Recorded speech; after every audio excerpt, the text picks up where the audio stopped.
Alam mo bakit pag nakikita ng mga lalaki yung pechay nyo, parang dream come true sa kanila. Nanginginig ha. Tapos sabi na sa mga bata, habang ang mga bata ito, pagtukoy at gabay mo ng magulang, habang pinarin mong pechay, pakisali mo sa anak ninyo, coloring book yun ha. Tapos sa mga kalalakihan naman po, kung minasabi ako mahaba, pati pag-aari ng lalaki, pakisabi sa anak ninyo, Crayola yun. Nakaraan, tinatak ko yung pamangkin ko. Tita, si nanay, si tatay, nagpupula yan. Ano yung tsura? Wala kang lagpas. Balang araw, gagawin nyo rin yun, ha? Mga bagay na kinakain namin, kakainin nyo rin. Nakakain ka naman ng ganon?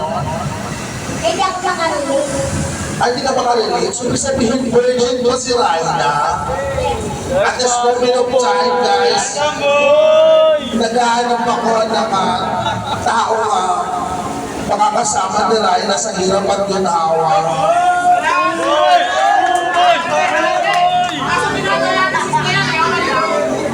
Raina, sige, maupo ka muna doon. Ihahanap kita na makakasama mo sa hirap at ginawa. Okay.